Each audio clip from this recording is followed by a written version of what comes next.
Greetings, Dan Halligan with Kanta Games, and I'm recording this preamble to the actual introduction for the 2-hour video that follows because for the first time I'm using chapters. And normally I would break a big presentation down into smaller videos, but I wanted to post a single asset on Board Game Arena, and I thought I would try using chapters instead. So you can see it immediately below as well as broken up in the timeline. I'm sure you're familiar with it. And you might use those chapters to identify areas of particular interest. Secondly, I wanted to mention that increasing the playback speed to 1.25 might be an excellent way to sort of tighten the presentation up and speed things along. If you hit a dense section, you could always slow it down or watch it again, but I think that might help you survive this marathon video. Enjoy. Greetings, Dan Halligan from Kanta Games, and it's been a while since I have done a video and posted it on my YouTube channel. And I'm going to sort of make up for the lack of content in recent months with this marathon. This is not going to be short. It's not going to be overly edited. It's intended to be as meaty a video as I've ever put out on advanced obsession, how to play at an advanced level, or at least evaluate the game ongoing at an advanced level. And I have a couple overarching goals. Let me first start with a shout of appreciation to Hirsch, who developed the Board Game Arena adaptation I'm going to be using for this playthrough. So instead of camera work, I'm going to be filming Board Game Arena as I play it. And Hirsch was brilliant in this implementation. I provided resources and answered rule questions and play tested. But Hirsch was the brains. I'm thrilled with the adaptation. Some of you have said, why is there no solo mode? Where's upstairs, downstairs? You got to walk before you run. Both of those things hopefully are in the future, but not the near future. I've developed a real appreciation for just the base game. Again, when you get those superpowers that come with the upstairs, downstairs servants, you tend to get a little lazy. There's sort of a purist form of obsession on Board Game Arena that really puts pressure on you to make good decisions and punishes you when you make bad decisions. I think that's got value. The thing I do want to show for those who might like to just practice on Board Game Arena but don't feel ready to plunge in and play opponents live, I'm going to show a two-handed solo mode. And this is a great way to explore it. And so I'm going to show that, how to set it up, and that's how I'm going to be actually filming this, is going to be a two-handed solo mode. But the main part of this, besides sort of advanced obsession, is I really want to provide a coherent answer for the criticism that obsession receives for randomness. Now, obsession has enjoyed success. I owe a great debt to all of you who have helped bring obsession up the charts and into the top 100. It's beyond my wildest expectation, and I do thank you from the bottom of my heart. But there remains a type of gamer that I want to try to reach, and that is a gamer who plays the game once and immediately rates it, usually not well, and says there's too much random stuff. And this bothers me a lot. It doesn't bother me that somebody doesn't like the game. Heck, this is about Victorian England. Look at the games in my feed here. You know, Barrage, Turn Age, Splendor, Stone Age, Terra Mystica. Victorian England, I would expect 98% of gamers to not like obsession just on the theme alone. So I have no illusions that everybody's got to like something. But the randomness complaint, I think, is not necessarily illegitimate. People know what they like. You know, there's highly rated games in the top 100 I don't like. But that tactics that come from randomness aren't a viable part of a game design. Because randomness, when someone comes at it it's too random. That's a pejorative that says that randomness is a design flaw. My point is that's a design feature. And if you want to go on to the listing of top players for Obsession in Board Game Arena, I don't know, it's 15, 20,000 games been played since we implemented this. And you'll find people that will beat you 9 times out of 10. That'll beat me. I've played Obsession more than anybody in the world, 7 times out of 10. And that's because they have mastered the tactical environment. So the criticism that something's too random is completely legitimate if that's just not your game style. You just don't appreciate that. But to suggest that it is a design flaw is where I'm going to draw the line in the sand. And what I want to show you in this advanced gameplay is the kind of considerations that I will use when I run into random things that run counter to my strategy. Best definition I've heard of strategy and tactics is strategy is when you have nothing to do. Tactics is when you have something to do.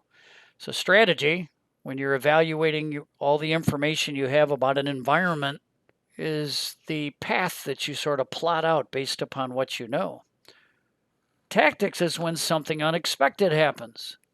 And that unexpected thing can totally dislodge your strategy. But that's where tactics come in. I actually think that idea of strategy and tactics being two different things, I actually would suggest is a wrong way to look at it. Every snapshot of a game, for example, or a war, is strategic. You have information, you process that information, and you come up with the best plan for navigating the environment. Tactics refers to having to reset your strategy. So if I have a strategy in Obsession and I get 2 American heiresses, a cad, and another bad guest in my first 4 guest draws, I now have a new environment. And at that point in time, I have to come up with a new strategy. Too often, I'll see folks chasing the original strategy through the difficulties presented by input randomness. And I want to spend a second here and talk about a gentleman named Carl. I think I'll butcher his last name, so I won't mention it, but I'll put a link to Purple Moose Plays in the description below, because unsolicited, he came up with a review of Obsession, and in it, he has a brilliant discussion of input randomness. And I'll cue it up at that point, but you should watch the whole playthrough if you get a chance. And input randomness is when you get new environmental information, freeze the clock, stop the time, and you now have to develop a new strategy. So, which is more challenging? To have one strategy in a game with very little input randomness and just try to follow it to the end? Or to have 20 strategies during a game, where every time some new information comes to you, you have to revise your strategy. I would argue the second is a tougher terrain than the first one. And it produces longevity in gaming. I will tell you, I love Terra Mystica deeply. But I'll tell you what, I can get the halflings with a round bonus for digging victory points that come at the right time. And I can win that every single time. And it's just following that strategy, and nothing else that happens matters. I win that game 99% of the time. So I think this debate is a worthwhile one. And I told you this was going to be a long video because this is the preamble. Any of you who are still here with me, all 3 of you, hello, I'm delighted you're sticking around. So let's get started. It's going to be in depth. All right, let's get into doing a 2-handed solo game. Wanted to walk through how to set that up. So you're going to play now. So if you're over in the news, click play now. And when you get to the play now screen, your display options might be a little different. But you want a simple game, you want a real-time game, and you want a manual choice of opponents. And so you pick your game that you want to play, and what it does is it brings up the option to create a table. Now, you'll see stuff popping below here where there's people that are looking to solicit games. Bonnie Bray wants to play herself some games. you're not going here, so this would be playing another player live. We're going to create our own table and do that. So we click create on our table. I need to add another player. Okay, so I've got number of players set at 2 here.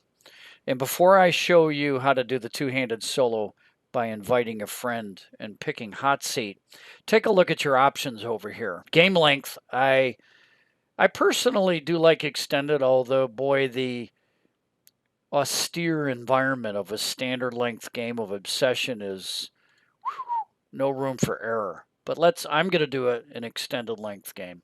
I want you to focus here because these 4 options I think are very critical. I recommend a starter guest draft. I recommend intensive servants. Courtship options I'm more flexible on. I think for interest and variety, I really enjoy the Dickens variation, which basically randomly sets in one of the rounds of a season when we're going to find out what the courtship theme is. But this is the most important of all. In a two-handed game, it really, if you see your options here, base, where there's no market churn or tile movement outside of purchases. And then we have 2 variations that are in the glossary, I believe page 25. Emily Bronte basically is a seasonal market. At the end of each season, you purge your market and put in new tiles. And Queen Victoria, which is the one I'm going to be using, gets rid of the cheapest tile after every round. Sorry about that. Got a little bit of an alarm. Combining the two, boy, that'll stand your hair on end because the market's flying. That's exciting, but I think that sometimes gets a little too crazy. So we come over here, you're going to invite a friend. You're not obviously going to invite any of these friends. You're going to go to hot seat. Now this looks like this is part of hot seat. It's not. There should be a line right below hot seat. You're not going to click and find a friend. You're going to click hot seat, which is going to bring up for you to put down who's sitting next to you. I'm going to play my cat, Duchess Lilo, in this game. Duchess Lilo, for those of you who don't know, is an Easter egg card in the game of my cat, is the most prestigious guest of all. And once you hit that, wham, you fly right into the game. So let's click into the Reeve. I'm going to be the Reeve. That's my personality. There's my guy. If anybody's wondering what that picture is, it's from the cover of one of the books I've written on sort of a young adult fantasy. And then Duchess Lilo will be my cat. And so I'm going to play my favorite family, which is Ponsonby. And you click and select. I'm not going to do tutorial here. I don't think that's the role for this. I'm going to drag it out too long. I'm assuming some familiarity with the game. I might show you a couple little things, but I'm not going to be explaining stuff. My second favorite family will be the Yorks, Evil York, which I will assign to Duchess Lilo. So we come back to the Reeve. Here's where we actually do have strategy because there's nothing to do. We're not playing the game yet. We have a family we've selected that has a money advantage. So that is a piece of our strategy. We want to leverage that money advantage by hopefully making a purchase that forecloses a courtship category for us in the builder's market, a purchase that our opponent can't make because they're just not able to generate enough revenue to dip into these areas of the market early in the game. Secondly is that I want to talk about, and I'm going to let me do this. No, I don't want a calculator, Dan. Come on. I want a notepad. So I'm going to put a notepad over here. This is going to be your bar which shows all the actions that are public information. But I'm going to put our notepad over here so you can see some of the ideas I'm talking about. So some of the things I'm thinking about early is I want to leverage the family advantage. I want to answer this important question. I'm going to put it in caps. Am I playing the study for the village fair? Okay. Very, very critical. Obviously, it's going to depend a lot on the courtship category reveal. That's going to really dictate the village fair because if we can, we want to play it. It's just too big of an advantage not to play it if there's not a specific courtship benefit that's going to happen in season 1. So you'll see how that unfolds.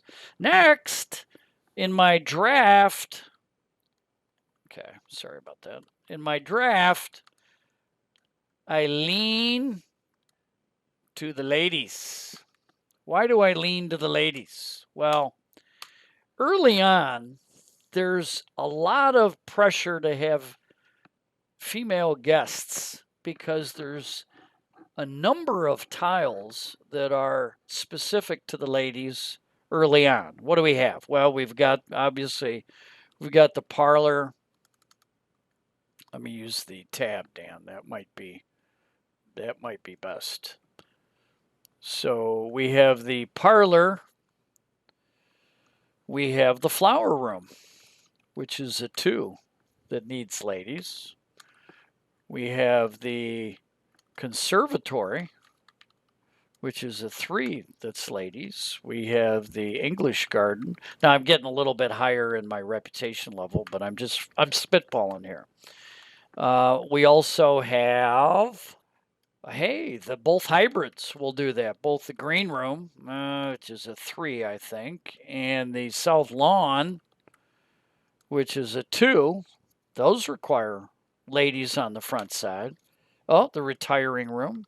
Retiring room requires a lady. So these tiles early require ladies, and in specifically this tile. And as I draft, I've got to realize that part of this question right here that I want to answer, that these 2 ladies come into play.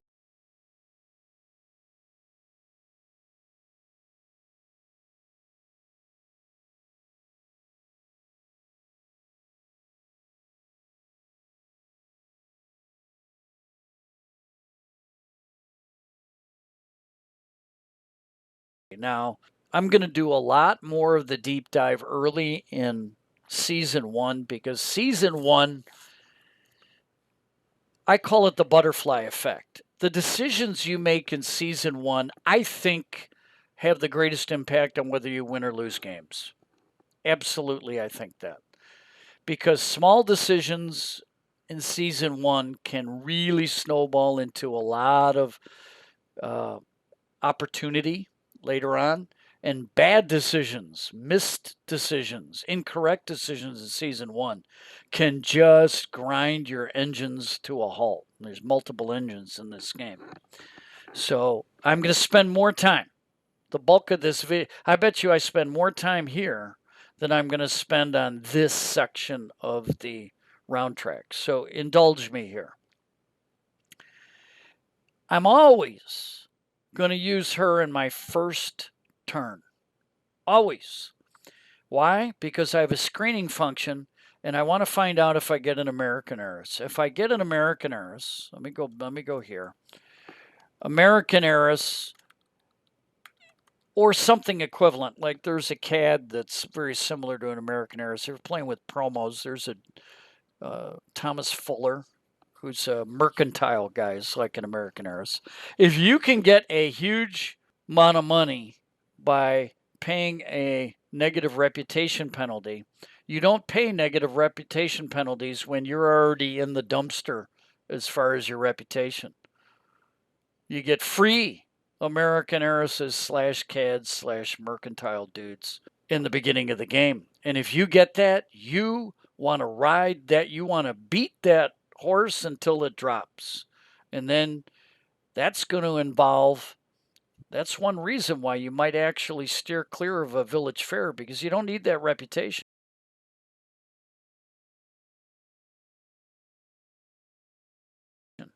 And you won't need the money because you got that card that you're going to be working for money. So she's always first. And he's probably always first too. So I always almost lead with these two, whether I'm doing a private study or doing a bowling green. That means I've got one lady. And so I look up here and what do I got? There's only two ladies. Well, I have to absolutely take one of those two ladies when I do my draft. If I don't take a lady here because I look at it and say, well, I really like that no service. I do. When I'm doing the draft, I lean to the ladies like no service because it's so flexible. If you get like 2 or 3 of these types of guests, later on when you're doing big events in the West Saloon or you're doing a stateroom, it allows you to not have any service stress because you have these people to fall back on to round out the bigger events. So I'm definitely going here on the draft. So let's do that. I'm going to take her over her because I really want. Where's my notes? I'm always going to really want these are general strategy notes. Really want early invites. I know that people will say, that's not a screened invite. I'm going to get a garbagey guest. Don't run away from bad guests. My number one frustration for what I consider a knock on the bad guests in this game. If you could screen all your guests or have a display of guests, is anybody going to pick the bad guests?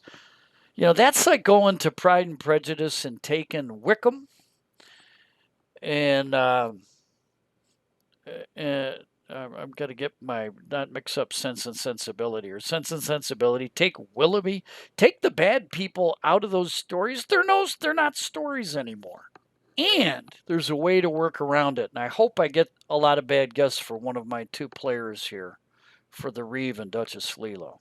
But you want these early invites. Start bringing lots of people into my hand.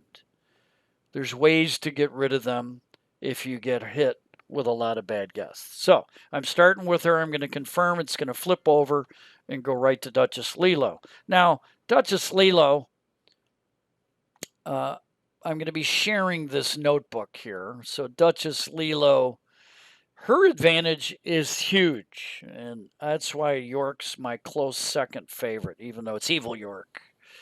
That's a play on a video I did. But anyway, most of the time in a game, particularly in the short game, you have a real cramp here because you might want to use these 2 tiles back to back early in the game. And you can't do it because you have 1 footman and you're rotating through and you don't have a servant's quarters yet up and going for you. And so you have to be a little bit careful there where you don't have that constraint, particularly if you pick up a brushing room and you're starting to use these footmen as valets. So, my Lilo likes the fact that she wants a brushing room, and she knows from our intensive service variant, there's going to be a brushing room right there. It's going to cost only £100. She's first. She's getting that. Guaranteed. Which gives her a really powerful play. Power play. Hire early. Take 2 ladies' maids. Ladies' maids. Think about that. She's guaranteed going first. She's guaranteed to get the brushing room, which is going to be there from intensive service. And that means she'll have 3 valets. If she takes those 2, that means she will have potentially 4 ladies' maids. Never has to hire again for the rest of the game. Now, typically, I only do 1 hire, particularly if I get a butler's pantry. Gives me some flexibility. But it forecloses me, and by say me, the Reeve, I'll end up with only these 2 to service any ladies. And when I look, and you can always look at your opponent's cards and their discard pile, Now, right now, I've got one ladies' maid that I need. I might start getting a big pull of ladies, and them having dominated the ladies coming out of the servants for hire would be a very big advantage. So these are some of the things going through my head. Well, let's get busy because Duchess Lilo is me, an alter ego me. She wants that lady. She's got to have that lady. That's very important. And she gets to go twice. These are the two most valuable. I know he's valuable, but again, need to expand that Rolodex. Going to take there, and you're going to get that with the Reeve who's going to do that. So that's going to be our initial setup. Round number one. So now look at all the juicy information that's landed in our lap. We have an early courtship reveal. It was a die roll of 4, so we're revealing it just as if it were an open courtship. So we know the courtship category. We now have a market to look at. We knew what we were going to get with intensive service, but now look at this. What is the significance of that flower room? Well, there's no front side victory points, but playing a level 2 tile is possible in an extended play game like this. And what would have to happen is the player would have to reach level 2 by the end of round 3 in order to play it on round 4. This could win them the courtship. The other bit of information we have is we now have their objective cards. So this is a great objective card. It's going to be points. Its probable points is going to be 6 just by doing 1 higher. So that's good. We've got 2 groups, and I love to get a mix of things that'll give you victory points just as a matter of playing the game, like here and here, and having groups that can be something you can reach for accomplishing. And both of these groups are excellent. I find this group a little tougher to get, mainly because of that cricket field. And here, I love this group maybe most of all. Such a wonderful collection of tiles. All 3 of those are so valuable. They're worth pursuing just on their own, let alone getting them all as a group. And there's 2 copies of each one. So that gives me some things to shoot for. None of this here is directly impacting what you see here. So none of these tiles are in play for the groups.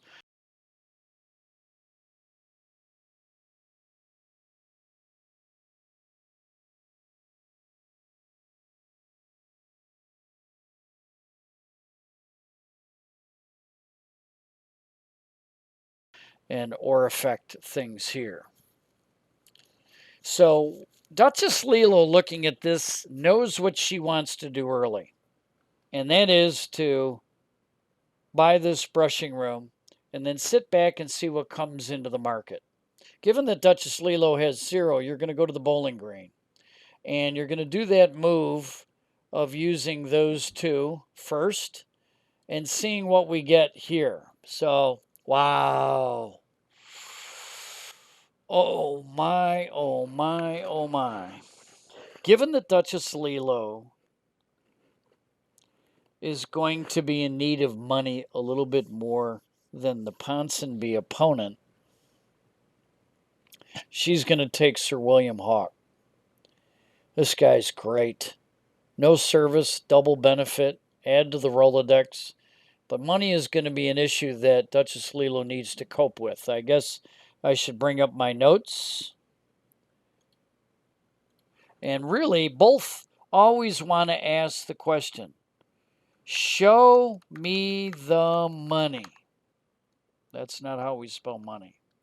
Show me the money.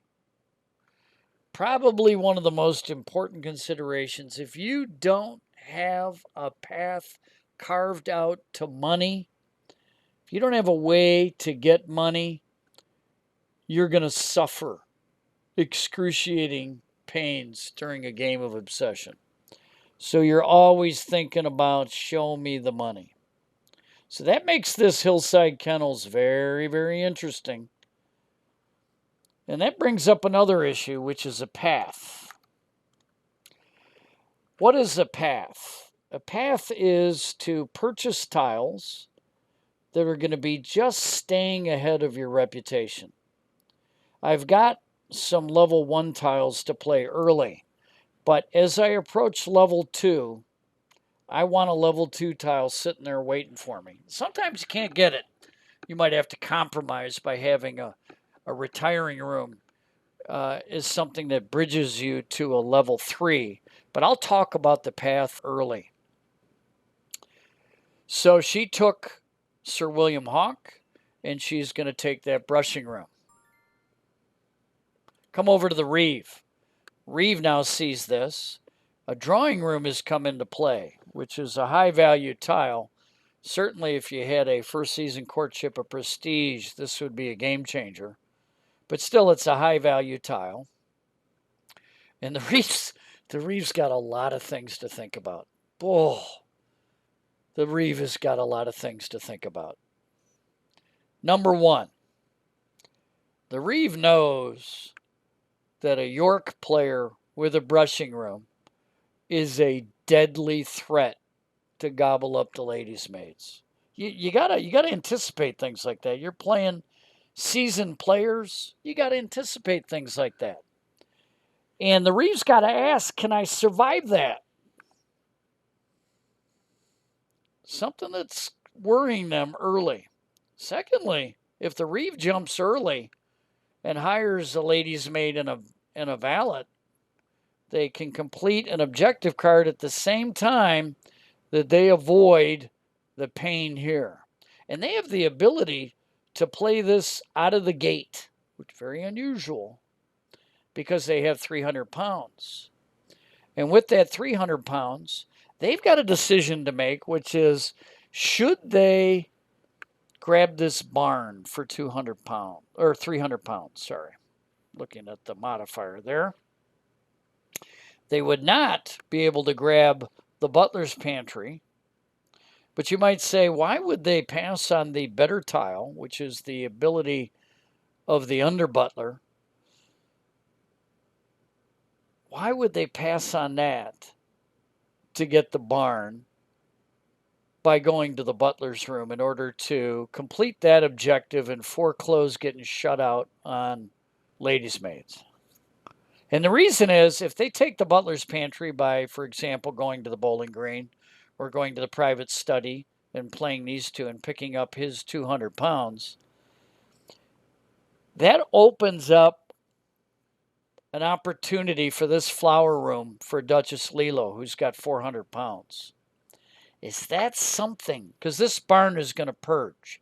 Whichever tile that the Reeve doesn't take here is going to get purged. So that's going to move this flower room down. Click, click. It's going to be something the Duchess Lilo can pick up. Now, the reason I'm not afraid of that, Duchess Lilo is going to struggle to get to flipping that flower room, as well as flipping that main gazebo and getting rid of that -2 points on the front side. And with all these tiles being bought and being purged, I'm going to have a lot of money because I've got my bowling green ahead of me. I've got my man of the house ahead of me. So as I consider what I want to do, so I'm back here, I'm talking Reeve, round 1. As I'm considering, I'm going to risk that Duchess Lilo is not going to hire on round 2. I'm going to risk that. The reason I'm going to risk that is I'm going to dangle the flower room for her. At the same time, I know, so I'm going to dangle the flower room. At the same time, I know that the study is pending, meaning Duchess Lilo would be spending that butler, who needs to be available for hiring as well, to get the private study because she has the 400 pounds to buy the flower room. That means she'd be able to buy a value tile and she'd be able to set up for the private study and get the benefit from the village fair. Now, think about it. I know this is a lot of anticipation, but if she hires here, right there. She cannot use the private study, and she will miss out on this village fair benefit.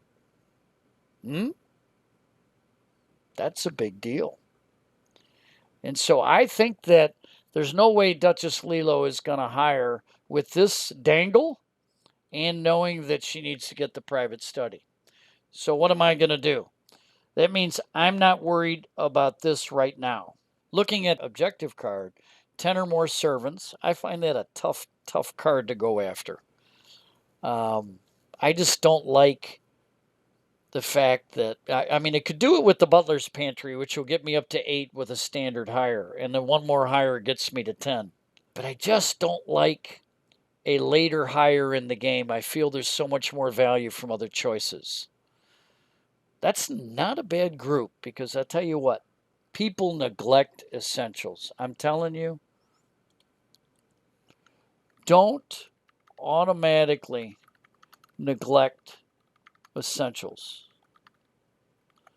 Those higher guest counts really can be powerful later in a game. Now, you may have other tiles that do the same thing.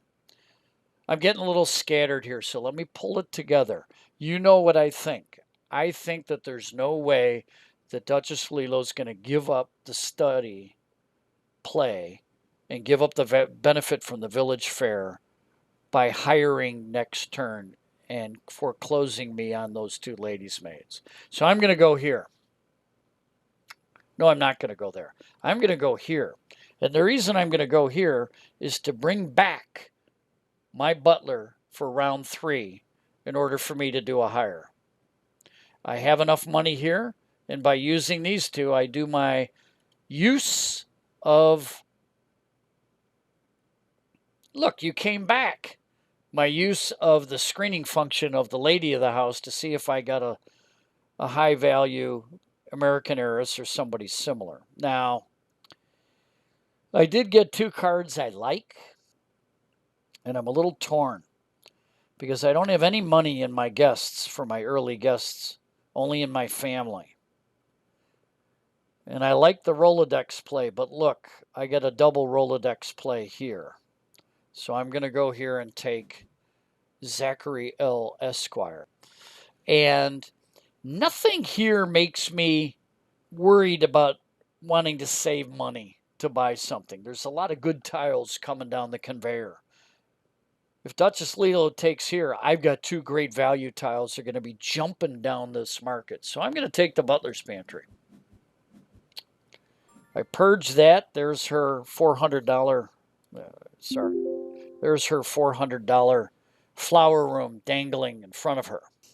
There's another reason this flower room is so valuable, because that is yet another thing to add to our list, which is, where do I get my prestige guests? Very important. I'm going to call it a prestige guest engine. You definitely need more than just the main gazebo, because what does this draw? I mean, you can get some cards in the casual guest deck that'll allow you to invite a prestige guest. There's not many of them. And then the main gazebo is you're basically going to be relying on getting a prestige guest invite out of that one draw from the prestige guest deck, which has more prestige guest invites, obviously. So the flower room, and of course she's the other way. Win a courtship is the other way to get that, I basically, to me, it's not guaranteed, but if you can dip 3 prestige guests early, by that early, what I mean by early is, by before the end of that second season, I think you're going to probably be able to jumpstart your prestige guest engine. This is double value tile. Probably, and I'm going to go into why she's not going to be able to flip this in this season. So there's probably going to be a tie for the courtship, depending on what tiles continue to come in. But right now we are projecting a tie. But that doesn't make that tile any less valuable. Not only does it have a prestige guest invite, but later on, it's going to be a tile that once it is flipped is going to count toward an existing courtship. That's a big plus. Now, the Duchess made a little bit of a compromise here in playing the lady of the house early because she wanted to see if she could get one of those critical guests that allow you to exploit your low reputation and get a lot of money. In doing that, she compromised a parlor play. But remember, the dangle of the flower room happened after that consideration. So once the flower room gets dangled and she's interested in the flower room, she realizes I would have to buy the flower room on round 2, and then I would have to play the flower room on round 4, which means I would have to get to reputation level 2 in round 3. Just looking at if that's possible, it's got to include the front parlor. And that would be this guest with the front parlor gives her 1 full level of reputation, which gets her to the 2nd level. But by playing this card intelligently before the dangle happened, she has now made everything dependent upon pulling a 1st level female guest right here. Let's do it. She's going to be playing this because she wants to play that if she can actually leverage this flower room and get it flipped. So she's going to go with those 2. So we get 100 pounds and 1 reputation, which comes from the young man of the house. Now, if we do get a guest here that allows 2 ladies to be played into that parlor, she's going to have enough through her. So she's going to take always the money over the reputation, unless the reputation is a desperate need. Because why? Right here, 2 reputation to get 100 pounds. So this is worth 2 reputation. That's worth 1 reputation. It's going to take that. And what did she get? Oh, she didn't get it. She had a very special need, which is she needed to get a lady that didn't require service. Why? Because she's playing that housekeeper in the front parlor for the essential service. She'll have only 1 lady left over. No harm, no foul. That was something that she couldn't anticipate. She still likes the fact that she's able to pick up this flower room. Now, just peeking down the market here, nothing else has come down in with this Heritage Guest Suite. So buying the flower room is automatic at this point. So I've done a little bit of editing just to take out my stumbles and mumbles and incoherent thoughts. Some of you are maybe noticing the time jump. And I realize that I'm in round 2 and I'm at 42 minutes on this video. I warned you. I'm going to try to pick up the pace. So where are we now? We're at the Reeve in the 2nd round, if you remember. The Reeve basically was worried about this butler's room and making sure he doesn't get foreclosed. He now knows that he's got another round before he has to worry about that. Basically using that butler for the study, took it away for 2 turns. What do we see in the market? Is there anything that jumps out at us? Well, nothing's coming in with regards to estate. So more and more this first season looks like it's going to be a tie in the estate courtship. But I got to play that bad boy, don't I? So I want to play this, I think, to get some money, to make a nice purchase. I've only got 100 now. I think I want that Hillside Kennels. These are 2 value tiles. And right now the Hillside Kennels is speaking to me a little bit. It's going to take care of this question. Show me the money. Because look at the backside of that Hillside Kennels. A wonderful fallback. And that Ford Gentry is going to come at a time when I'm going to be getting into better and better guests. Now, there's something to consider even this early, and that is the national holiday. And what you want to have your eye on is assuming a couple prestige guests that you can't play by the time you get here, you want to have a tile where you can play 4, 5 guests if you can, 3 at a bare minimum.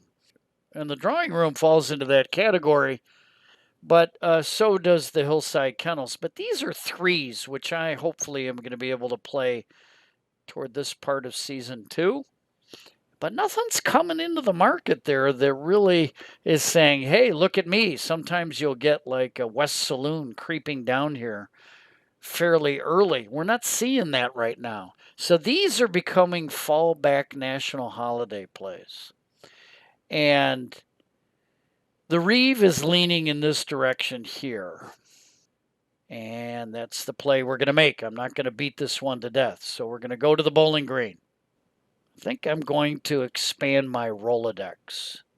And then when I come back here for the round 3, I'm going to finish with the main gazebo to make sure I get to 2 points and get the tie for round 4. That's the play. So let's go ahead and do it. We're going to confirm that. Boom, boom. We got a couple of guests. Wow. There's that pseudo heiress, Sir Bentley Churchill, one of my favorite looking dudes. Look just, and then that's a nice place. And now I get a little bit of a male Rolodex here. I've got 3 valet requirements there. So I'm glad I picked that guy up, and I think I'm going to probably pick that up because my opponent can't, and that's going to drop into the service reserve at the end of this season. So this is shaping up nicely. You know what I'm going to do? I'm going to use a special action. I'm going to borrow 2 money. I'm going to grab that. I'm going to use this to recover my reputation, which I have.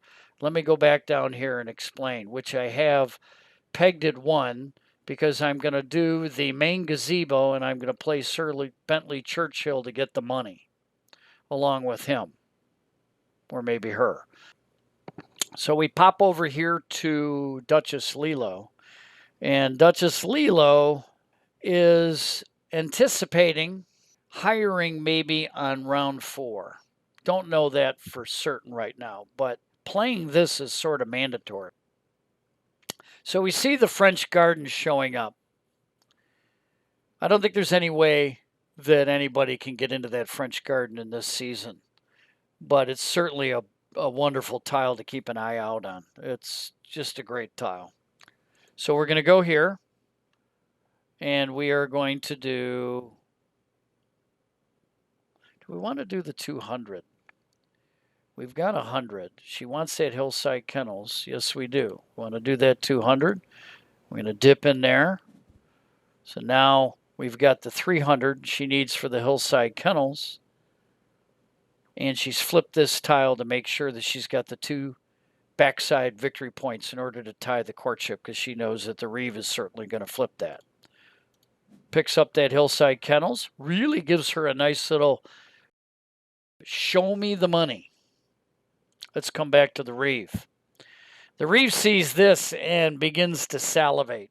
Can the Reeve get 900? Because the Reeve's going to get 300 there. The Reeve can get 300 there. The Reeve can get another 100 there. That's 700. But I don't think that's going to happen. So what I'm going to do is what I had planned on doing, which is I'm going to go here. I'm going to go here and here. I've got 2 footmen. I've got 3 valets, and I've got 3 ladies' maids. I love my service stance. I'm done hiring. I'm very happy. I hit this. I'm going to discard that. And I am not purchasing. Look, we're speeding up. Speeding up has its dividend, because now we're back to Duchess Lilo.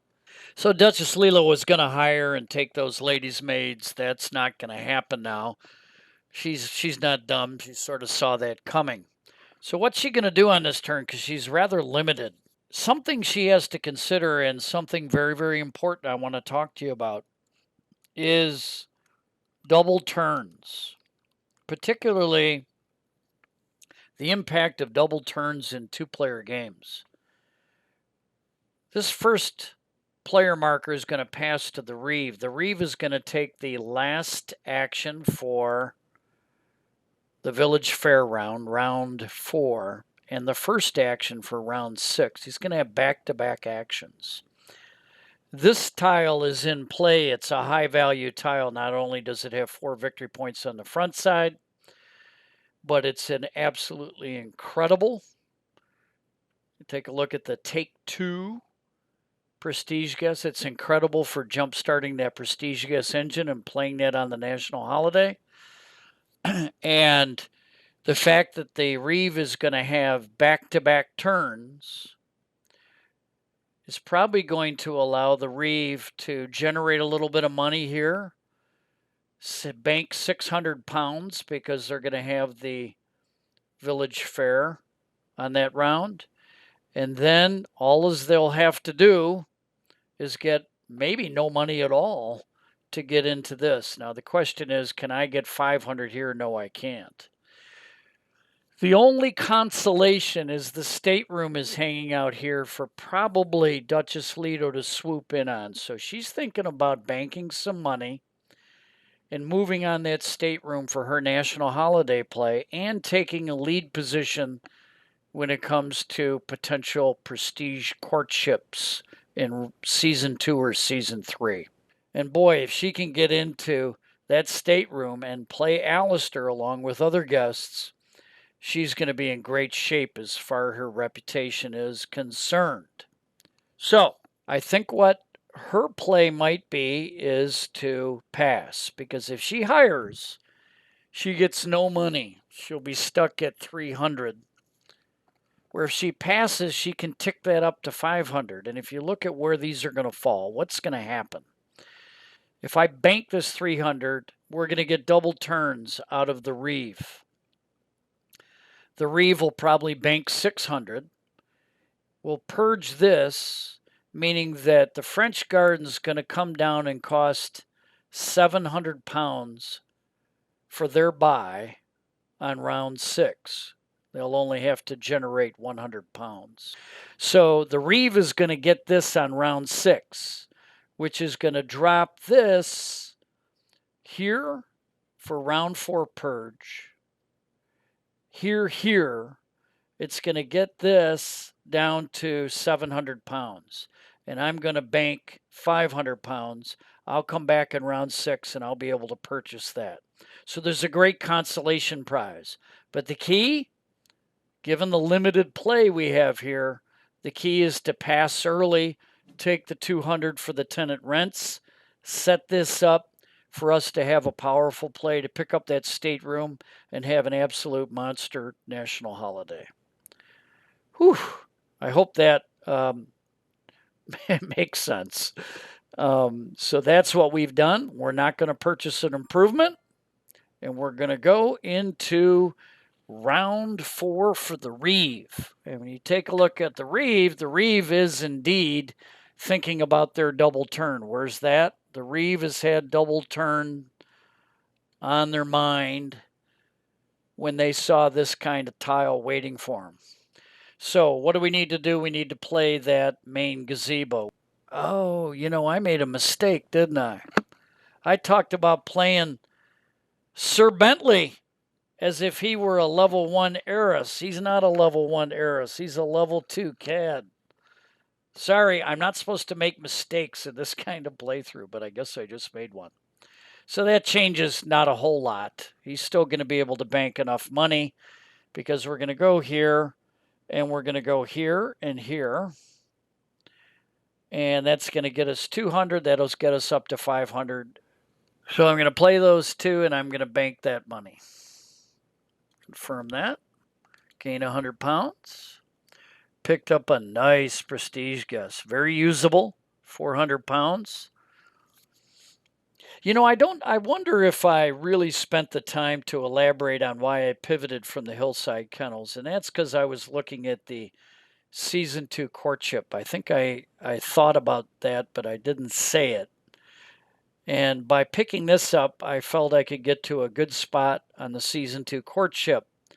But then these 2 tiles came in after that and sort of made that purchase not a bad purchase. Love to have a drawing room, but doesn't really position me for a Season 2 courtship dominance as if no prestige tiles had come out. So where are we at? Purchase and improvement, we're going to bank that. Why are we going to bank that? That's our value tile we're going for. So we're going to do that. That's going to pop down. So you look over here, you see that we tied the courtship as anticipated. We both had 2 victory points. And we picked up a 4 victory point card. Very nice. 300 pounds. Probably would never convert that, but you never know what the future may hold. So we have to discard an objective. We talked about getting rid of that objective card, so we're going to do that. Going to go over to Duchess Lilo. Duchess Lilo picked up 3 reputation. Now that can be quite the play to say get to max reputation at the end of a game, which is going to be worth 9 points. Be a great trade-off. So we look over here. We're certainly not parting ways here with that guaranteed 6 victory points once I hire. We're going to get rid of one of these 2 groups. That's just such a juicy group. I'm going to get rid of that one. That does not have the kennels in it as tennis court croquet lawn, and I really don't want to go backwards to a prestige rating 2 tile. I don't want to do that. I've got a nice path here. We're getting back to our path. I'm about to tick into a 2, and then I'm going to tick into a 3. I like where I'm at, so I'm going to get rid of that.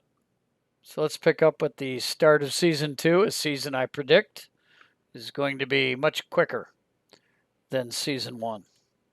So as we discussed, the first round marker gets passed from Duchess Lilo to the Reeve, and the Reeve has the opportunity for back-to-back turns.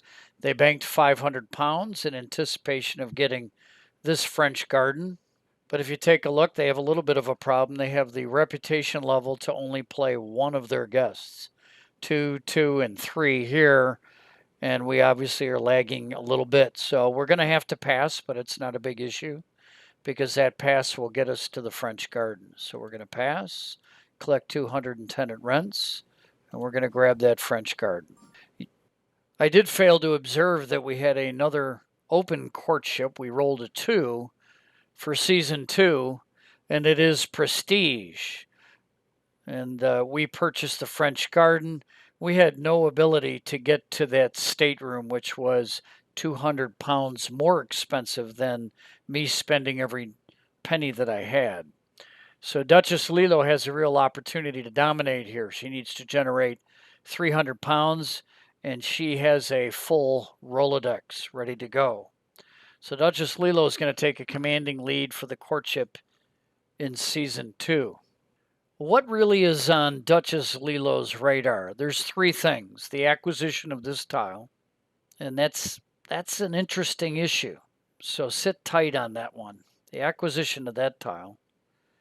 The flipping of this front parlor and getting our reputation up to a higher level. It's not quite as urgent because we have all of these guests that can be played at the first level and only this prestige rated 5 guest which is going to get played on the national holiday. So this isn't critical, but we got to get busy with it. And we need to hire. We don't want to run too much further without getting some additional guests into the fold. So what if Duchess Lilo did not buy this tile? In fact, what if she didn't buy any tile? This would then pop down here with the purge of the south lawn, and that would be a 700-pound tile. If we look down here, they did pass, but do they have a path to 700 pounds? They could go here and generate 200 pounds, and then they could go here and get another 200 pounds. That's 400. But they do not have a path to 700 pounds. It's very interesting.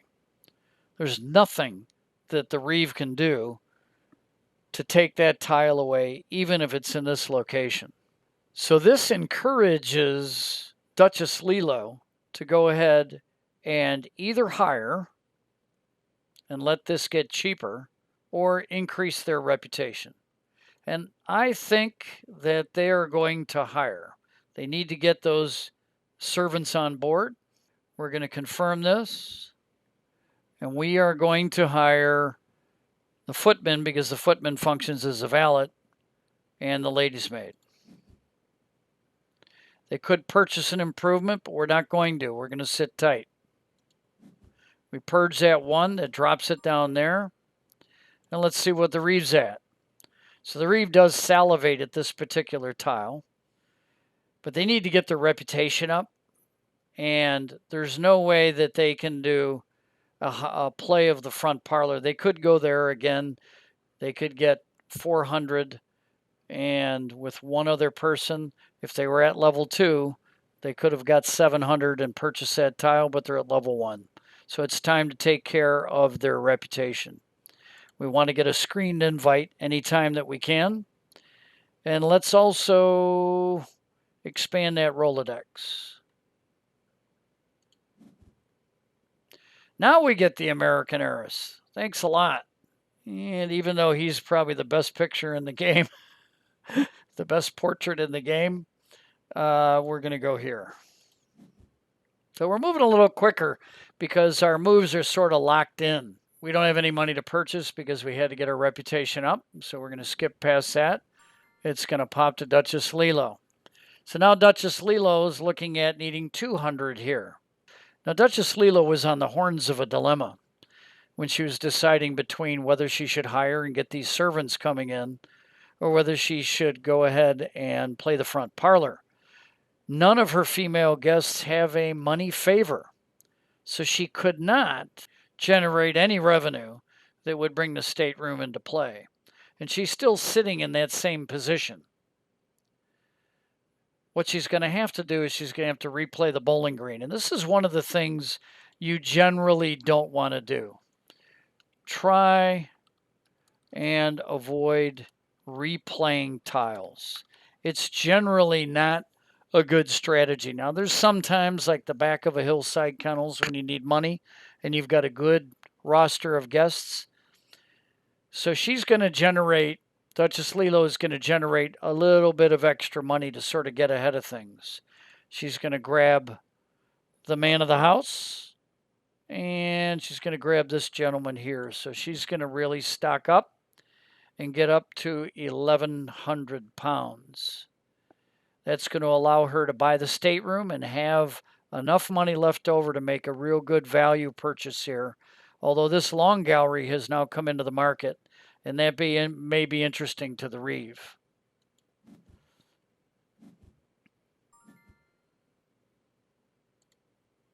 And we also have coming in our first monument of the game, the big game trophy room.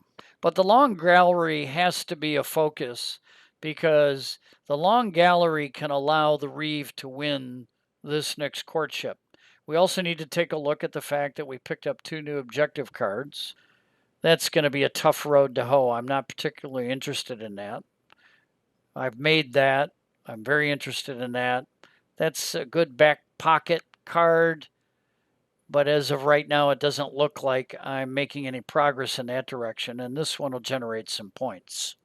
So the Reeve is contemplating if we should try to leverage this American heiress to win this courtship. She'll generate 800 pounds and allow him to win that courtship. Also have this available. So I could go for 500 pounds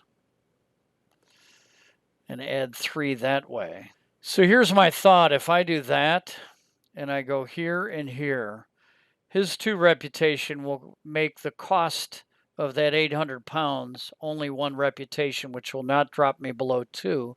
I'm going to add 200 extra to it to get to 1,000 pounds. So I'll be able to purchase this and have a little bit in my back pocket. It does bring that into play for Duchess Lilo, but there's a lot of juicy tiles out here, so I think I'm okay with that. So I've got 1,000 pounds. I stayed at reputation level 2, and I'm going to be able to pick this up and win the second courtship. Duchess Lilo is not happy with that at all. She has to play this now. She can't wait any longer to get her reputation up and get it moving in the right direction. And she is going to try and not be able to succeed to get to level 3. But she does have that flower room to go next round. She could do that. But I don't know why that she would do that. So let's go here, play here. Look at our dests. Take her. There's some thought that she could take this retiring room for only 300 and play it next turn. And that is going to give her 3. 5 is 8. 2 is 10. And she will win the courtship. How about that? Well, the Reeve does not like that he got blindsided there. It's too late for him to take the retiring room. But he can do something about picking this monument up. But that gives 2 turns, double turns, for Duchess Lilo to take a swing at the Manor Gargoyles. Wow. Wow, wow, wow. Here is an example of a lack of a path. I'm at 2, and I'm faced with replaying a tile because I don't have a level 2 tile to play. That was not well played. Well, I am not going to permit Duchess Lilo to take this courtship. I'm going to sell out a little bit, and I could hurt myself. And the way that I'm going to sell out, and I've got to be careful here because I've got a French garden that I want to play. I've got a lot of no service here that'll help me play it, is I am going to go here, which is going to net me 200 pounds. The French garden needs the footman, so that'll be able to play, and I'll be able to play her with this lady's maid and perhaps play him, I don't know, or play him, and then some guests that do not require service. And what I'm able to do is pick 200 up there. That gets me to 800. I need 1100 for that. I think I would like to do this and this. Brings in this guest. Puts me at 900. But I'm going to go and I'm going to spend this card here for 300 to get me to 1200 to allow me to buy that. And so now we take a look at where Duchess Lilo finds herself, and she's not particularly happy, but holy crap, look at this. That's 3 points, but she can't. She was going to play that. That would get her up to 10. That's only going to get her. There's no way to overcome those Manor Gargoyles. So one of the important things to do when you've lost a courtship is you don't chase it. And what she's going to do is she's going to go here. She's going to get another guest for her big play. So she's looking at the stateroom. And right now she's got her butler ready for the stateroom. But is she going to have enough? Is she going to have enough guests? And she's going to pick up one there. So she'll have 1, 2, 3. She wants this admirer bonus to come from the Marquess.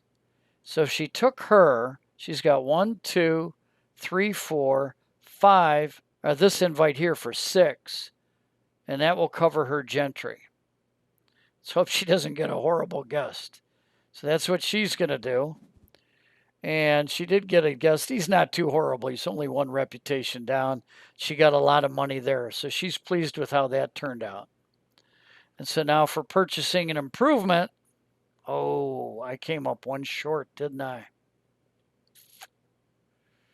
I did come up 1 short. But I needed that guest. So that's okay. We're going to use a special action. We're going to borrow, and we're going to pick up that. Oh, that's okay. And I'm going to do that twice, and I'm going to come here, and I'm going to buy that, and hopefully lock up a future sporting courtship. So I do win that, and I get to invite her. That's outstanding. Discarding an objective, we're not going to touch that double library. Goes over to Duchess Lilo, who did not take a look at her new cards, or I didn't take a look at them for her. Look, she's got 3 points there, and she's got 6 points there. And this one, English Garden, and she might want to look for that. This one is not going well. We don't have a single tile for that. So we're going to part ways with that because that's just going to be too hard to get. So I wanted to show you a variable courtship, and I can honestly say I've played this, I don't know how many times, many, many times. I've never had 3 rolls that produced essentially an open courtship straight across. I'm sorry, I was hoping to give you a little taste of some of the thinking that has to go on when you have a bit of a closed courtship in play. Well, you got to play what you got to play. And so we have essentials come in, and you can always, and I don't point this out, you can always compare straight down on these categories. Duchess Lilo is picking up her back-to-back turns. She's got no money because she sold out for that big game trophy room, hoping for that to be sporting. It was not. We can take a look in the reserve. Nothing jumps out at me there. So now that brings some of these tiles into play for this upcoming courtship. Let's focus on first things first. It's national holiday time. So we have to play that. And we're going to play all 6 guests. How about that? We planned that very finely at the end of last round. And we're going to just confirm that, see what we get. We're going to gain, let's see, let's be careful here. We could go up to reputation level 5. So you saw there was a math. This tells you all the, if you ever wanted to go look at the feed, you can tell all the benefits that you get. And we pulled, obviously, 9, 10, 11, 12 reputation. Then we lost 1 to him. We could push that up over 5, but I'm going to go that Hillside Kennels. I'm really going to have to pass and then go with that Hillside Kennels. We picked up 700 money. That's not too bad. Is there anything I want to buy? That's sitting there at 700, and that could be something I play. And you know what? My big game trophy room will push that up to 5, so I'm going to take that 100 pounds. And I'm going to buy this West Saloon, and I'm going to play that West Saloon, not next turn, but on the turn after that, in order, I'm not going to say win the courtship anymore, because after seeing those prestige tiles roll in, who knows? But I am going to grab that, and Duchess Lilo's real happy with the position she's in. Kicks it over to his national holiday. Let's see how finely I managed this one. So we're going to take these 4 guests because we need 6. We need 6. I was thinking on the backside it's 7. And we've got the ability to go here and here. And we're going to save her to see if we get a gentleman prestige guest in order for her to use that admirer bonus.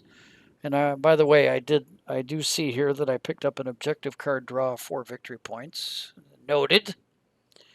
So that means I could do that. Now, let me think about this for a second. Is there anything I want to buy? Ha! Look at this green room. I'm not in the ballpark of that green room, but that gives you 3 front side victory points, which is very attractive. That billiards room looks really tasty, just for the money. So what's going to happen to my reputation? I'm going to pick up 2 here. I'm going to pick up 2 here.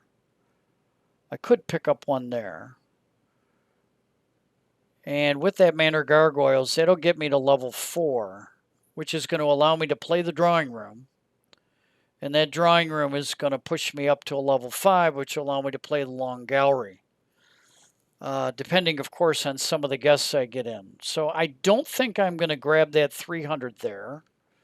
I have 100. She's going to give me 400. That's going to get me to 600. That's going to get me to 700. That's going to get me to 900. I'm going to go that way. So I like that. So let's see where we're at. So we have 900.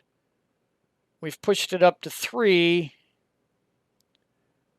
I'm going to want to go ahead and take a reputation there.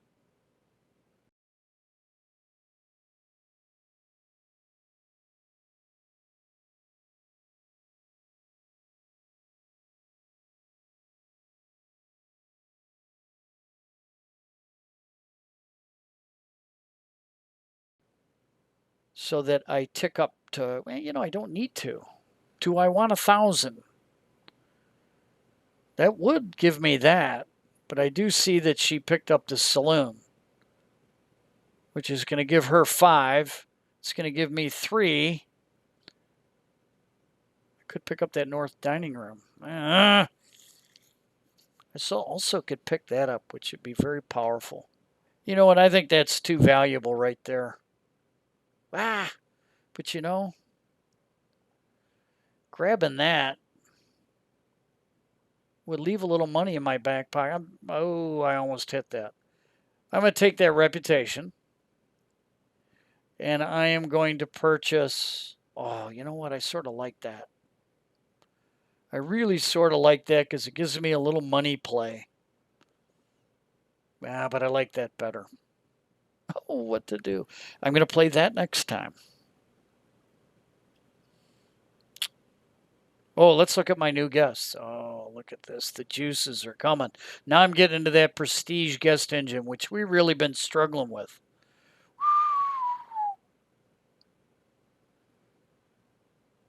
If I take that, that leaves me 300.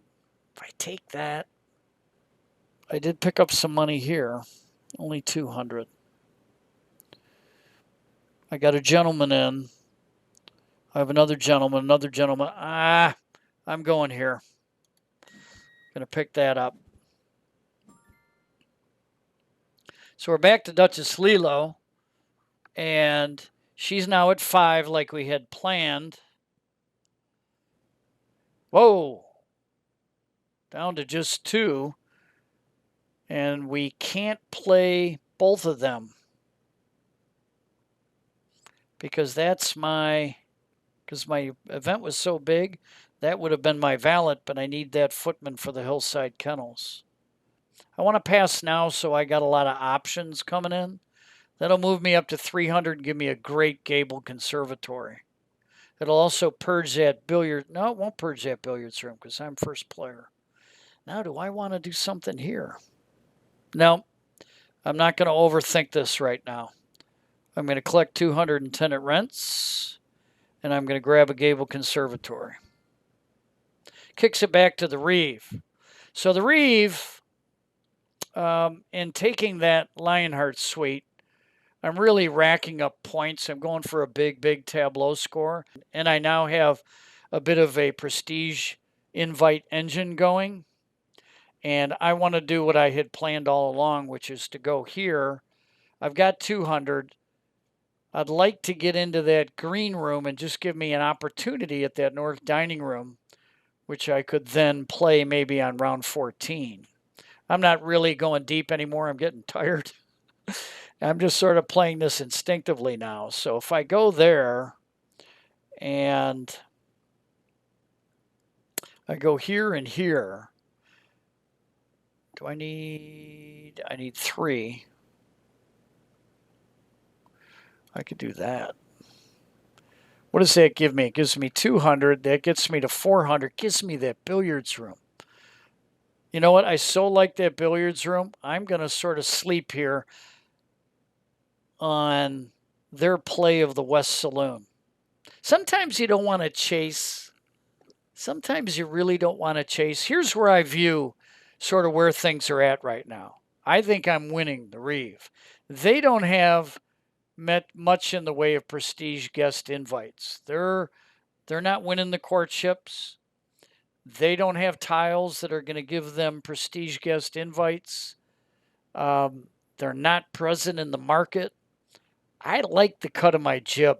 I can sort of sit back, give them that essentials courtship, grab what's a very powerful tile here for my next pass where I can start really banking a lot of money. And I've got plenty of prestige coming. I'm going to sail to max reputation. I like my lead. So I'm going to go ahead and I'm going to invite prestige guests, what I'm going to do. Now I've got another American heiress. That's sort of stinky. I want to make a point here.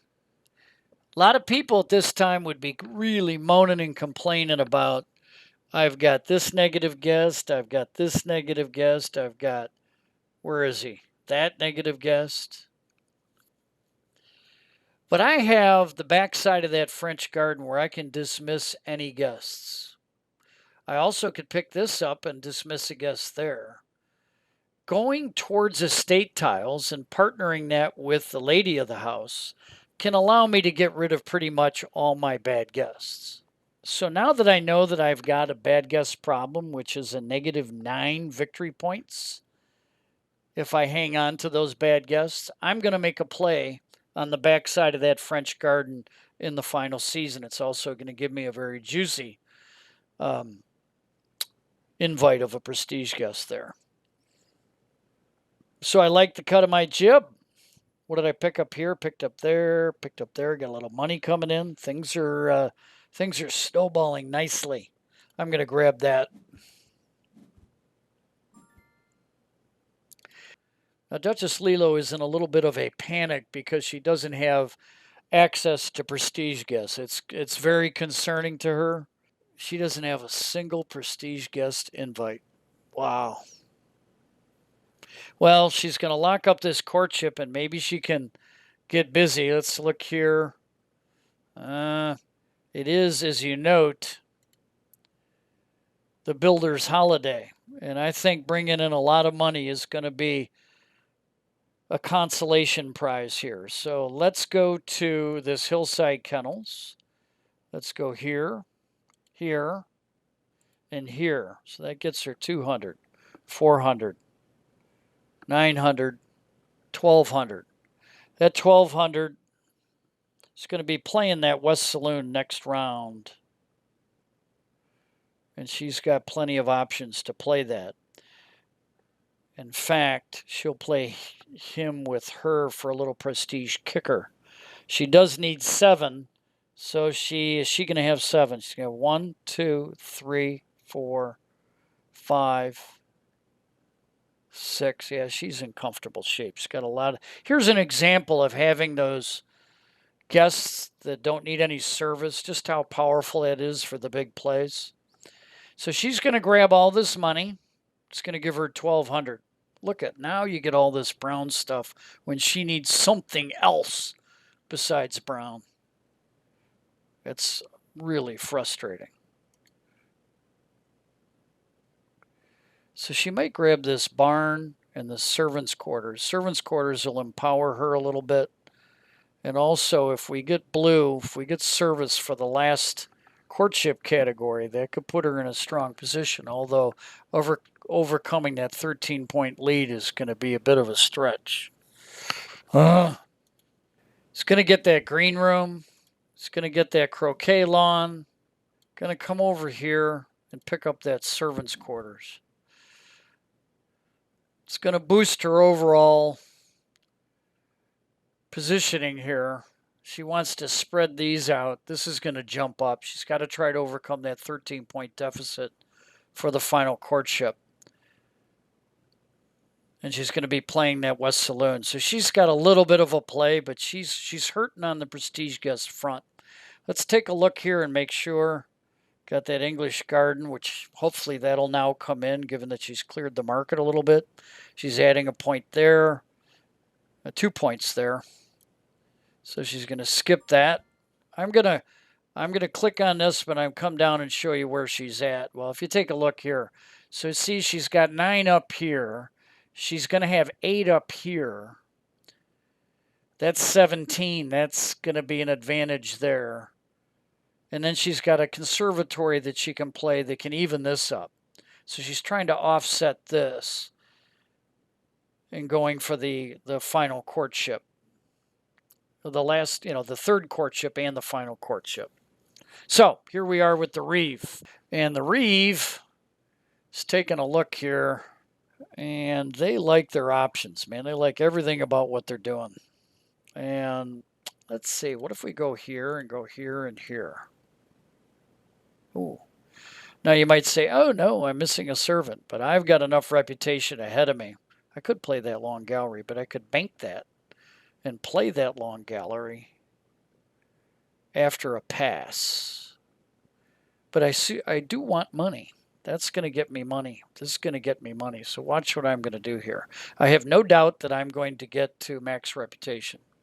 So I'm going to go here.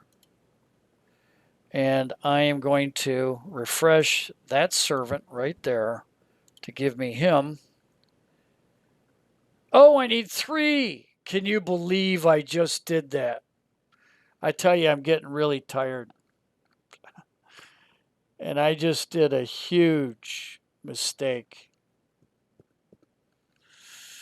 Oh, well, this comes what, I don't know how many hours I've been doing this, but you just saw my first big mistake. Well, I apologize for that. I was hoping to show you a pretty clean play. So I'm going to have to, and look, I took away the option to play that long gallery. That is just devastating.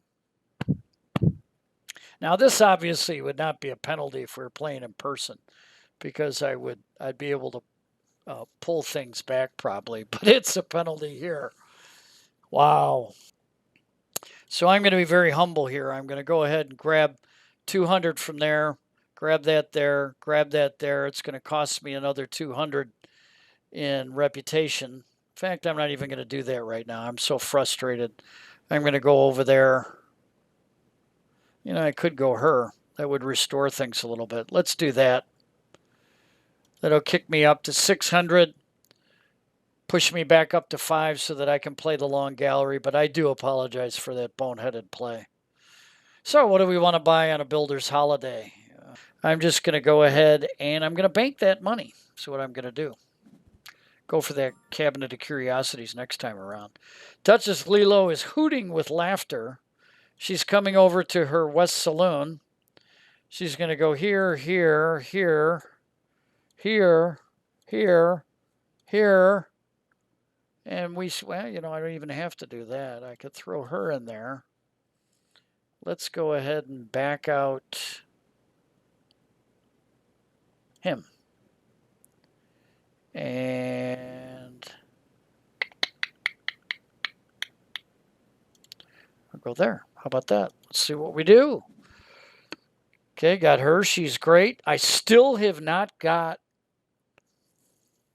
any prestige guest invites. Man, please give me a casual guest that allows me to invite. Nah, I'm going to grab that money. As far as what I got now, I'm going to bank that money. So now let me point out the advantage. So I've got an 8-point advantage here if I'm Duchess Lilo. I've got a 9-point advantage there. I've got a 1 point, so I'm 8 and 9 is 17, 18, and I'm going to be able to draw even there. I'm putting a little pressure on the Reeve, and of course, if the Reeve keeps doing boneheaded stuff like that, then yes, the pressure is going to be bad. So we're going to the long gallery here. That's an invite of 4 gentry. I don't think I can invite all these. No, I can't. I could do that. No, I can't. Oh man, I really did poorly there, didn't I? If the Reeve loses, you know that here's an example. That one play could cause the Reeve to lose. So let's go ahead and let's pass. We're going to pass and bring that juicy Rolodex back into play. grab that 210 at rents. We're going to pick up that cabinet of curiosities. Let me look here. I'm not going for that. That's just not in play. So I'm going to grab that cabinet of curiosities there, which I love to death. And I'm going to continue to spread out that advantage there. Duchess Lilo finally wins a courtship. And let me make a point here. Everybody observes that this is by far and away the better invite for the Fairchilds. And my answer to that is exactly right. I like the idea of the lady being the most powerful. It's sort of a theme, an underdog theme that's in a ton of Victorian Regency literature for sure, Victorian literature. Mary Thorne. I just like that.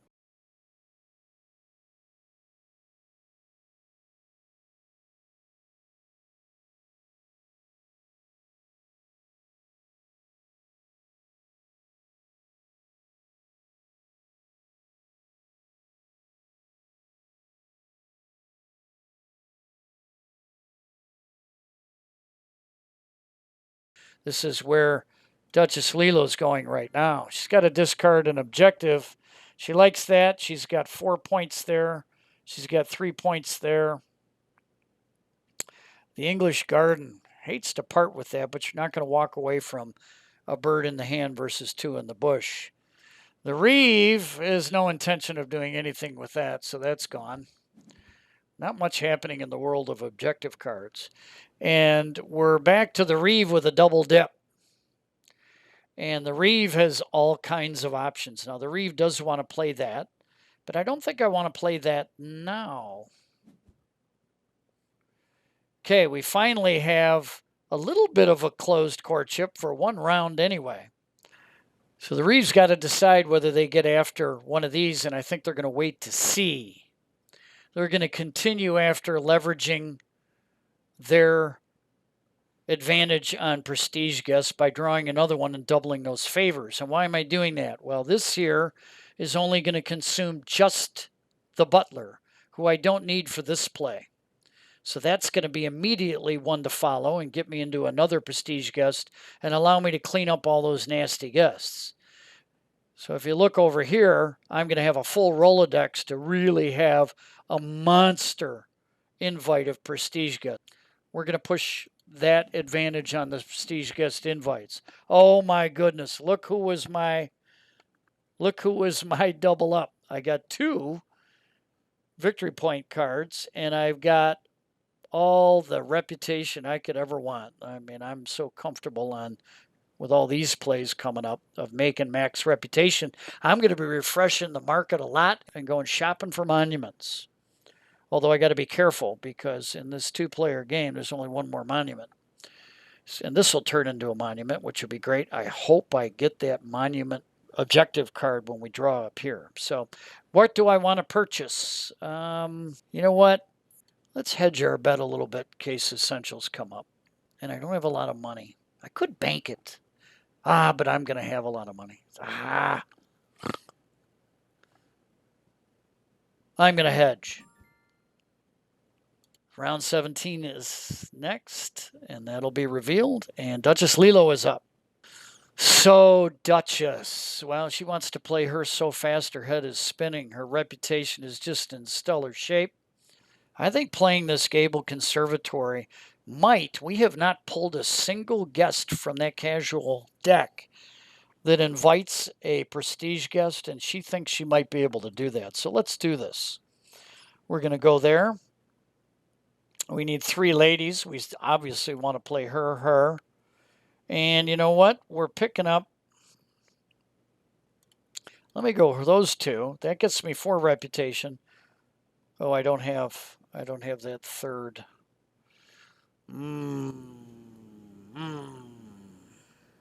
Oh, can I play? I'm going to have to refresh somebody. It's not a big deal. I think I'm going to do this, and then I'm going to go up here. I'm going to grab that. I'm going to refresh her. Notice how the brilliant programming of Hirsch prioritizes that lady's maid because you can't use her when that lady's maid is available, but now I can use her there. Let's see what I got. I'm nervous. I got one there. Beautiful. And let's see. I did not get one. Gonna grab those two dudes. That's unfortunate. Boy, that's a little bit unlucky. Grab that, but it does. This is going to flip here to a 4. It's going to put me ahead here. It's going to be a good way to even that up pretty much. And do I want to purchase? Are you ready for this, people? She's fine on making max reputation. She's only got 7 to go, and she's got, she doesn't have a ton of reputation, but she's got that as a fallback. She's going to do this. She's got to get bold. Okay. She got rid of that English Garden, son of a gun. That would have been a great pull. That would have been so great. A 10-point pull when you look at the backside. What did that do for her? She's not thrilled with that refresh, but she's going to take that.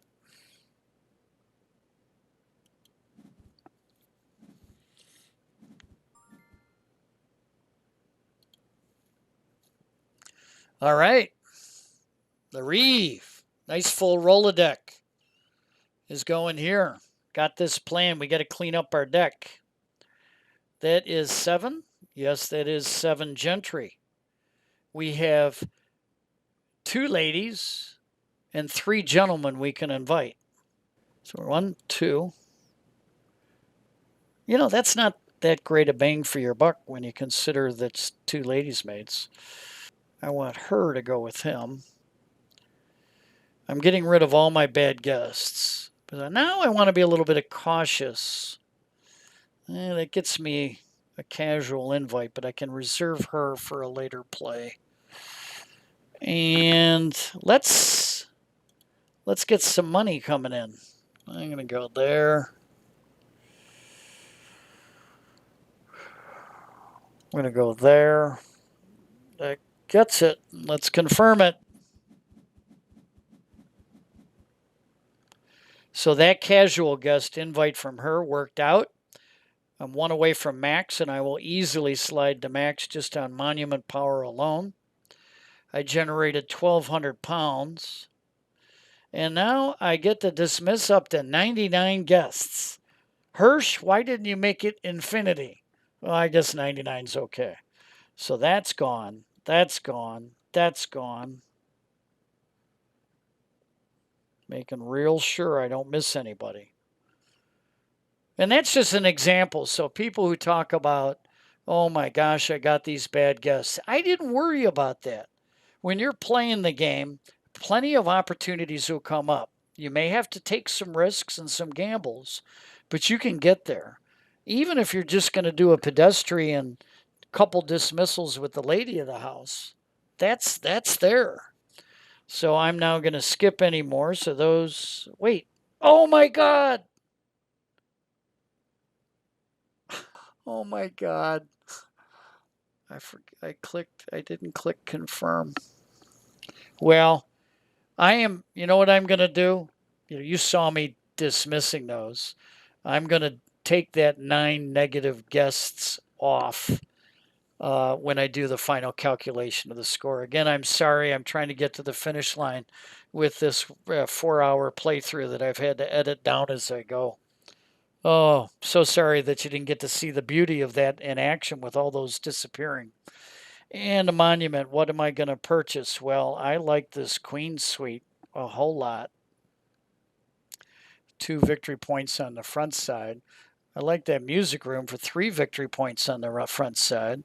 I think I'm going to grab this and keep the powder dry and save some money for a market refresh. How about that?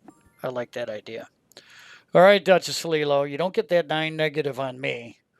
Let's see where we're at. I might like to refresh here. And the reason I might like to refresh is because I want to get that back. And I want to get that back. And get her back.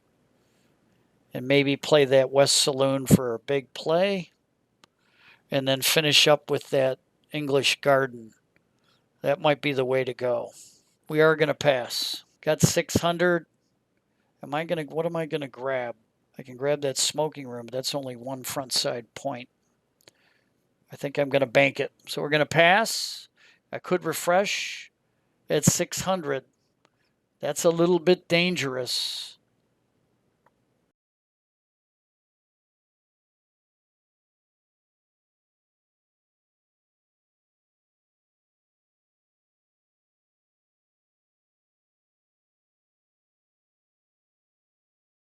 Wow. Do I want to do it?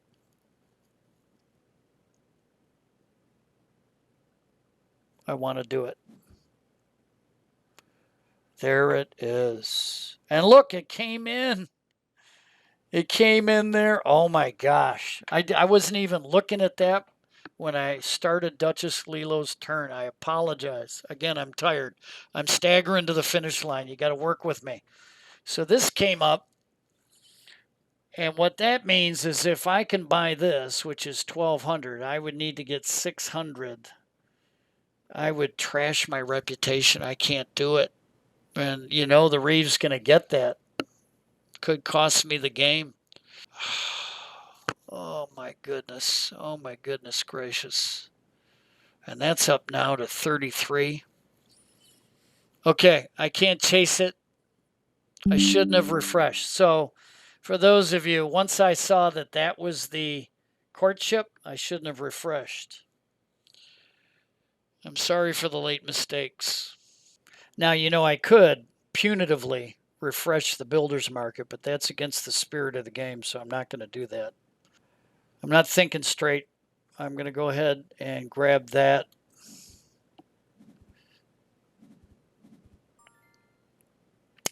So the reef is grinning from ear to ear.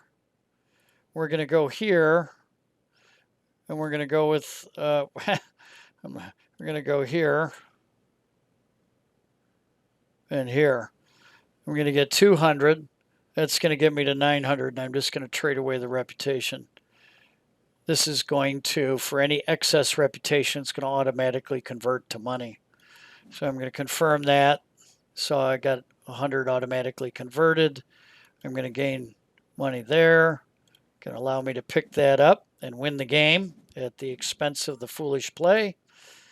And Duchess Lilo, her head hanging. It's going to come here. It's going to go here. Go here. It's going to push me to 8-3, and then I can finish that up. I might save her and do this because I'll get that invite from her when I go to the English Garden, so she can go. I will have that, and then I will have her, and I will have her. So that'll work. I'll go there.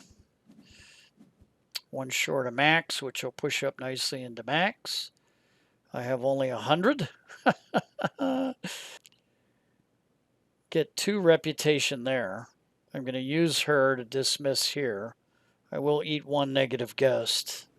Oh, no, 2, but he's only a 1, so I'll have 3 points. Yep. I think that I'm questioning whether I want to spend 2 here to pick this up.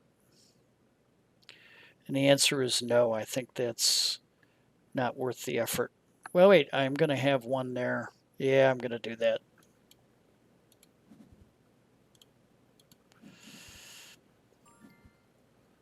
And we're here at the finish line.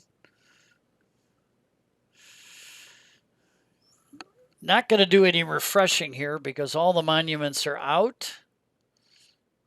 So the question is, what's the biggest play I can make? And I think it's the long, well, the long gallery is only going to generate money. I could go to the English Garden. I could go back to the French Garden and get rid of those people for certain this time. And get a prestige guest, of which there's 16 left. As opposed to picking up 3 victory points there, I think I can do better with that prestige guest. That long gallery, though. But I don't need the reputation. You know what? Just out of the purist in me, so I can get rid of those, I'm going to go here. And I'm going to go here. Here. And I'm going to go here. I got to do 7 guests, don't I? Oh, I do have another lady left. You know what? Let's pull in some more money. I'm so burned out. You have to forgive me. I'm so burned out. So how many do I have so far? I have 1, 2, 3, 4, 5.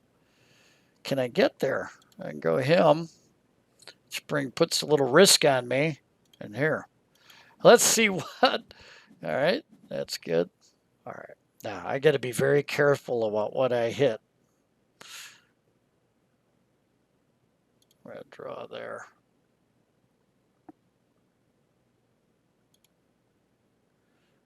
Confirm that. I can dismiss my guests. I'm putting on my glasses and leaning in here. Dismiss, dismiss, dismiss. And I hit skip instead of confirm. Well, I did it right this time. And I may purchase an improvement with 1,300. I have almost everything there. That's 6 victory points, so I don't need to burn that for no reason. I'm going to skip. Duchess Lilo, on your last turn, you're going here, I believe. You're going to go here, grab some money there. Nope, that's a dude. Grab here in order to dismiss here. Sorry for bumping that. Affirm that. Well, that's a nice guest. Got some good ones late. And I am going to dismiss a guest and get rid of her. Hit the right button this time. And I may purchase an improvement for 500. And I don't see anything that benefits me the 2 victory points by doing that. Unless I can get something super cheap. Nope. Nothing I can do. So I'm going to hang on to that. Well, that was a ride, huh? We'll take the gentleman, make some of you feel better. Discard. I didn't even look at my objectives. I swear this last. Oh, look at that. I stepped into him. And I do not have that one, so I'm getting rid of that. I didn't even look at my objective cards. I staggered through that last season. Hopefully you saw the early. Well, that's good. She picked up 3 there. Flower room and a garden. She picked up both of those. How about that? Well, now she got to figure out which one to get rid of. That's only worth 3. That's 11. That's 4. That's 4. That's 6. She's got to get rid of this, believe it or not. Confirm there. And the Reeve does not want to play any of his cards right here. He's happy with the way they are, so he's going to skip. And Duchess Lilo comfortably got to max and doesn't want to play any of her cards. I'm sure Reeve's the winner. All right. Come back here. So you get a look and you get to see. And maybe the Reeve could have got another 10 points or so because of the playing that French garden twice on the backside. I'm sure that could have happened. I really apologize for staggering to the finish line. And I can't remember if I made a mistake with Duchess Lilo because I'm toast right now. So I'm going to wrap this up. Hopefully you'll look at the first couple of seasons and you see some key points. Those are the points that we discussed here. And if you take something away from that, as well as from the fact there's no real need to panic in the extended game when your reputation is low in Season 2, that as long as you can make the right prestige plays in Season 3, you'll comfortably make it to max. And we also talked about the prestige guest invite engine. Look how late Duchess Lilo got to that. and yet she still generated 28 victory points. So that to me is a little substandard on the score. And I think if I didn't make some mistakes late in the game, maybe I could have and done more calculations. I could have got Duchess Lilo to over 200. But I think Reeve wins that game on the basis of being able to leverage their strong position at the end of season 3. Hopefully that was helpful.